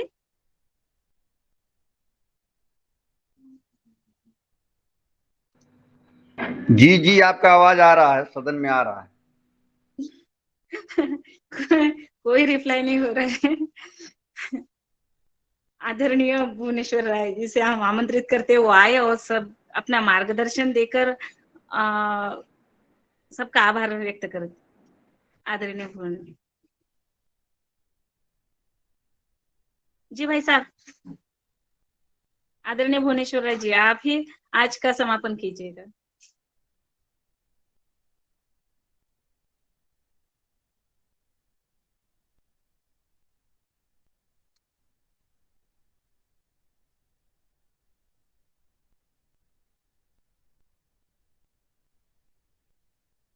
आदरणीय नमस्ते भुवनेश्वर, हाँ, आवाज नहीं आ रही बनी सिंह जी? जी। जी आ रही है दीदी, आप ही आभार व्यक्त करके आप ही समापन कर दीजिए, सभी बिजी हो गए आज तो। जी जी। चलिए। मेरा आवाज, ओ सॉरी सॉरी, मैं बोलने लगा और उसको अनम्यूट नहीं किया। ओके, हाँ, आप मार्गदर्शन दीजिए और आप भी आभार मैं ध्यान नहीं दिया और मैं बोलने लगा। तो मैं यही कहना चाह रहा था कि आज के जो मुख्य अतिथि हमारे आदरणीय कुंवर सर थे, उन्होंने भी बहुत अच्छा योगदान दिया, हम लोगों को बहुत अच्छी जानकारी दी, और पवन सर ने भी अपनी बात को रखा, और आज की योग टीचर उन्होंने भी अपना बहुत अच्छा योगदान दिया। और चूंकि समय आज हो गया है, काफी समय हो गया है, इसलिए आज इस सदन में हमारे जितने भी महानुभाव बचे हुए हैं, जैसे आदरणीय अशोक व्यास जी हैं, भगवान दास कुशवाहा जी, मुनीलाल सर, और वासुदेव जी, बनेश सिंह जी, डॉक्टर किशोर दुबे सर, गजानन जी, उसके बाद कृष्ण महतो जी, जय सिंह जी, कुलदीप पुनियाल सर, ओंकारनाथ जी, पवन मिश्रा जी, प्रणाली जी, पुण्यकाम जी, रंजना बहन, रवि आदित्य जी, शरद वर्मा जी, उमाशंकर जी, डॉक्टर विनोद भट्ट सर, और मधुसूदन चौहान जी, और भी हमारे और भी लोग हैं इसमें, और जो काफी लोग, आज तो काफी लोग जुड़े थे, और निश्चित रूप से आज का मार्गदर्शन बहुत अच्छा रहा। इसी के साथ मैं अपनी वाणी को विराम देता हूं। सब लोग इसी तरह से जुड़ते रहें और निश्चित रूप से यहाँ अपना अनुभव लेते रहें, अपने खेत में काम करते रहें। ध्यान रखें कि काम को करते करते हमको अनुभव भी लेना है और लाभ भी लेना है। तो इसी के साथ हम अपने काम को करते रहें। धन्यवाद।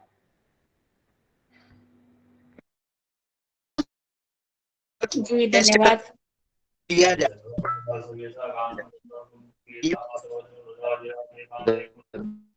ऐसी गुजारिश है मेरी। जी धन्यवाद सभी सदन में को, एक दिन सभी को और चीफ सादर गेस्ट प्रणाम। को मिलना चाहिए।